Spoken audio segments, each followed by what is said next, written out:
the electric heater in physics. Our video is also available in YouTube channel. YouTube channel पर हमारे video को देखने के लिए सब्सक्राइब, लाइक एंड शेयर करिए।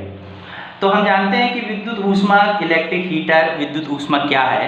तो विद्युत ऊष्मक को समझने के लिए और आप लोगों को समझाने के लिए विद्युत ऊष्मक का एक हम इस तरह से चित्र प्रदर्शित करते हैं और इस चित्र के द्वारा आप विद्युत ऊष्मक क्या है, विद्युत ऊष्मक का उपयोग कैसे होता है, तो इसके द्वारा हम सारी चीज़ समझ सकते हैं। तो अब विद्युत ऊष्मक के बारे में हम जानते क्या हैं कि ये विद्युत ऊष्मक है और इसका उपयोग घरों में खाना बनाने के लिए तथा पानी गर्म करने के इत्यादि के लिए किया जाता है। विद्युत ऊष्मक का में नाइक्रोम का एक सर्पिलाकार तार होता है। ये जो आप देख रहे हैं इसमें लगा हुआ है ये वायर, ये जो आपको दिख रहा है ये सर्पिलाकार इस तरह से सर्पिलाकार ये लगा हुआ है इसमें। और ये जो सर्पिलाकार तार होता है, जो चीनी मिट्टी, ये जो आप देख रहे हैं ये चीनी मिट्टी का है और ये चीनी मिट्टी पर लगा होता है और ये खांचे बने हुए हैं, इन खांचों पर ये तार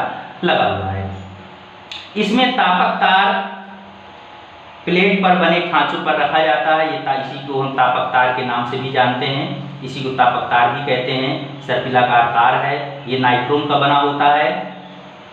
ये चीनी मिट्टी के खांचों पर इस तरह से रख दिया जाता है। दोनों सिरों को प्लेट पर हम यहाँ पर देख रहे हैं कि जो सर्पिलाकार तार है, इस सर्पिलाकार तार के दो सिरे हुए, यहाँ से लगाना ऐसे हमने शुरू किया, ऐसे करके और लगाते हुए आए तो एक सिरा ये हुआ और एक सिरा ये हुआ, दो सिरे हैं। और इन दोनों सिरों को हमने, ये जो आपका चीनी मिट्टी का प्लेट है इसमें दो पेंच लगे हुए हैं, यहाँ पर और एक यहाँ पर। दोनों पेंचों से इस नाइक्रोम के तार को संबंधित कर देते हैं। नाइक्रोम के तार को इन दोनों स्थानों से संबंधित करने के बाद हम देखते हैं कि तापक तार के सर्पिलाकार, जब इसको इस तरह से सर्पिलाकार बनाया जाता है तो सर्पिलाकार होने से तार की बहुत बड़ी लंबाई थोड़े से स्थान में आ जाती है।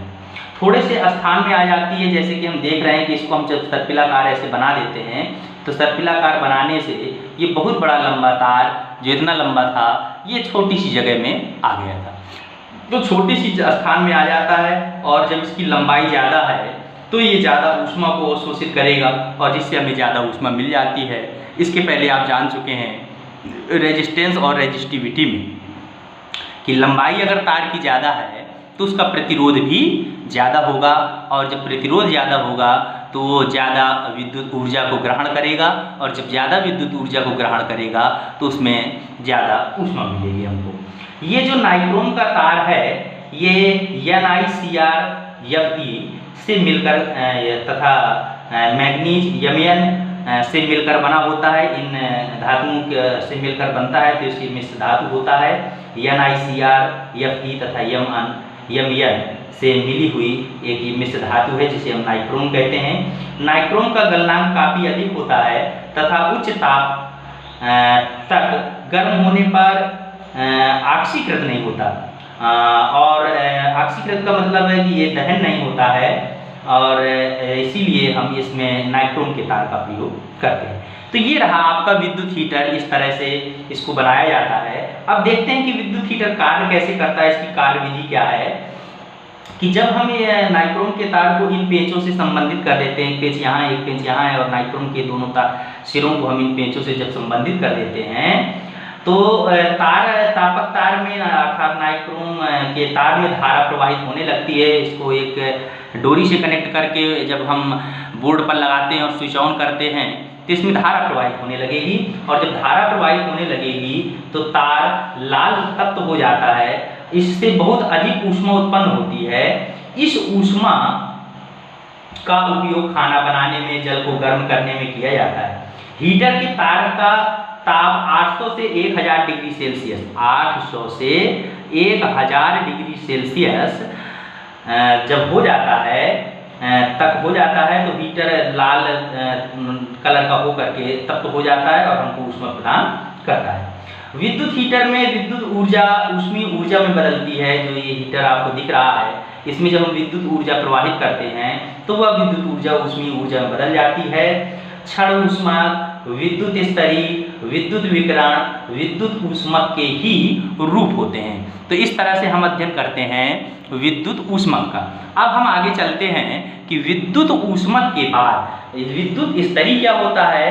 विद्युत स्तरी भी इसी पर आधारित एक संरचना है, तो इसको हम हटा देते हैं। अब चलते हैं कि विद्युत स्तरी क्या है। तो विद्युत स्तरी में आप जानते हैं कि जो कपड़ों में प्रेस किया जाता है, विद्युत प्रेस, इलेक्ट्रिक प्रेस भी कहते हैं उसको, और उसकी जो संरचना है वो कुछ इस प्रकार से होती है कि सबसे पहले हम चलते हैं, ये आपके सम्मुख प्रदर्शित है। तो सबसे पहले हम देखते हैं कि विद्युत स्तरी में जो नाइक्रोम का तार होता है, तो एक वायर होता है लंबा सा, और जैसे हम अभी आपको दिखा रहे थे इसमें कि ये लंबा सा नाइक्रोम का तार है। इस तार को हम करते क्या हैं कि इस तार को हम एक, हमारे पास अभ्रक की चादर होती है और जो कुछ इस आकार की बनी होती है इस तरह से, और इस तरह की अभ्रक की चादर में इस नाइक्रोम के तार को हम इसमें ऐसे लगातार लपेट देते हैं।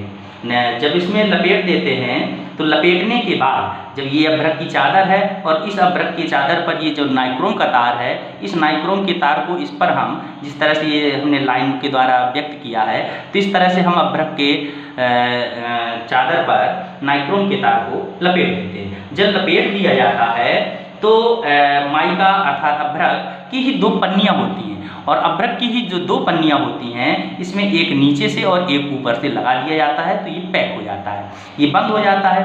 तो इस आकार का बनाने के बाद फिर जब इस आकार का हम पन्नियों से ढक देते हैं, जो माइका पन्नियाँ होती हैं उनके बीच में इसको रख करके जब इसको बंद कर दिया जाता है, तो इसको पकड़ने के लिए, बंद करने के बाद हम पकड़ने के लिए ऊपर एक हत्था लगाते हैं जो कुचालक होता है जिसको हम हैंडल कहते हैं।